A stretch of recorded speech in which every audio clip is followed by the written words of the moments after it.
मोदी शाह ने निकाला इंडिया की ताकत का तोड़। बिहार में बीजेपी दे पाएगी नीतीश लालू को टक्कर। आगामी लोकसभा चुनावों को लेकर नीतीश कुमार भले ही विपक्ष का संयोजक या पीएम फेस नहीं बन पाए, लेकिन उन्होंने बिहार में जातीय गणना करवाकर विपक्ष को ऐसा हथियार दे दिया है जो न सिर्फ 5 राज्यों में हो रहे विधानसभा चुनाव में बल्कि आगामी लोकसभा चुनाव में भी इंडिया का ब्रह्मास्त्र बन सकता है। यानी कि नीतीश कुमार ने न सिर्फ विपक्ष को एकजुट करने का काम किया बल्कि एक ऐसा हथियार भी दे दिया जिसके सहारे न सिर्फ राज्यों में बल्कि देश में भी बीजेपी का सफाया हो सकता है। ऐसे में भगवा पार्टी ने इन चुनावों के लिए MMM फॉर्मूला तैयार किया है। आइए जानते हैं इस वीडियो में हम बीजेपी के MMM फॉर्मूले की चर्चा करेंगे। साथ ही इसका भी जिक्र करेंगे कि क्या इस फॉर्मूले से बीजेपी बिहार में नीतीश और लालू को टक्कर दे पाएगी। आपको बता दें कि देश में इस वक्त जातिगत गणना खूब चर्चे में है। कहा तो यह जा रहा है कि यह इंडिया के लिए सबसे बड़ा हथियार है। देखें तो राजस्थान, मध्य प्रदेश और छत्तीसगढ़ के विधानसभा चुनाव में भी जातिगत गणना का शोर है। कांग्रेस ने तो हर चुनावी राज्य में सत्ता में आने पे जातिगत जनगणना कराने का वादा किया है। इसके सहारे कांग्रेस ओबीसी मतदाताओं को अपने पाले में लाने की कोशिश कर रही है। संभव है कि अगर कांग्रेस का यह दाव सफल रहा तो यह 2024 में विपक्ष का चुनावी मुद्दा बन सकता है। इसलिए बीजेपी इन 5 राज्यों के चुनाव में ही इंडिया के ब्रह्मास्त्र को रोक देने की तैयारी में है। इसी कड़ी में कांग्रेस ने जातिगत गणना के दाव की काट के लिए बीजेपी MMM फॉर्मूला आजमाती नजर आ रही है।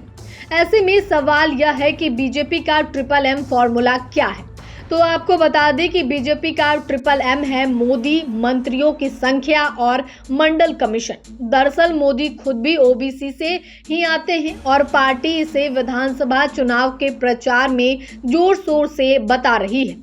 बीजेपी के अनुसार मोदी सरकार में 35% से अधिक मंत्री ओबीसी वर्ग के हैं। वहीं पिछड़ा आयोग को संवैधानिक मान्यता देने के साथ ही शैक्षणिक संस्थानों में 27% आरक्षण देने का काम मोदी सरकार ने किया है। इसके साथ ही बीजेपी ने कांग्रेस पर मंडल कमीशन के रिपोर्ट कई साल तक दबाए रखने और इसका विरोध करने का आरोप लगाया है। यानी कि बीजेपी अब ओबीसी के पिच पर ही कांग्रेस को घेरने की कोशिश में है।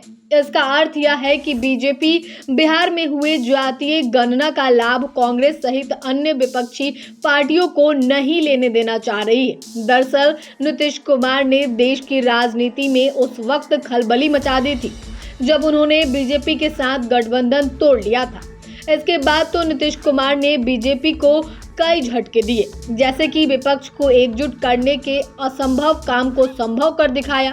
फिर इन्होंने बिहार में न सिर्फ जातीय गणना करवाया बल्कि बिहार में आरक्षण की सीमा को भी बढ़ा दिया, जिसके बाद ऐसा कहा जा रहा है कि इंडिया गठबंधन इसे आगामी चुनाव में बड़ा मुद्दा बनाने की तैयारी में है। लेकिन बीजेपी ने MMM के फॉर्मूले से इंडिया की घेराबंदी करना शुरू कर दिया है। देखें तो अभी फिलहाल बीजेपी के निशाने पे कांग्रेस है।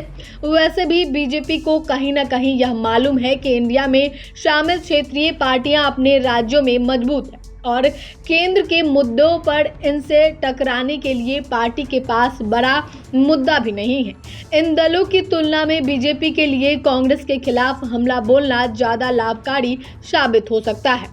वैसे भी लोकसभा चुनाव में लगभग 200 सीटों पर बीजेपी और कांग्रेस के बीच आमने सामने मुकाबला होता रहा है। ऐसे में मोदी शाह ने इन सीटों पर फिर से अपनी नजरें गाड़ दी है। वहीं इसका संकेत उन्होंने विधानसभा चुनावों में ही दे दिया है। हालांकि बिहार में नीतीश कुमार और लालू यादव ने मिलकर बीजेपी की उम्मीदों को जोर का झटका दिया है। इसके साथ ही नीतीश सरकार ने राज्य में आरक्षण की सीमा बढ़ाकर बीजेपी को सोचने पर मजबूर कर दिया है।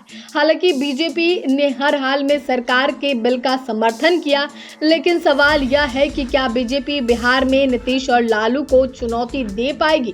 साथ ही क्या राज्य में आरक्षण बढ़ाने का लाभ बीजेपी को भी मिलेगा। खैर, लोकसभा चुनाव में बिहार में क्या होगा यह तो वक्त बताएगा, पर नीतीश कुमार के ब्रह्मास्त्र का तोड़ निकालने के लिए बीजेपी जिस तरह से ट्रिपल एम फॉर्मूला निकाली है, उससे इंडिया गठबंधन को देश में कितनी बड़ी चुनौती मिलेगी यह देखना दिलचस्प होगा।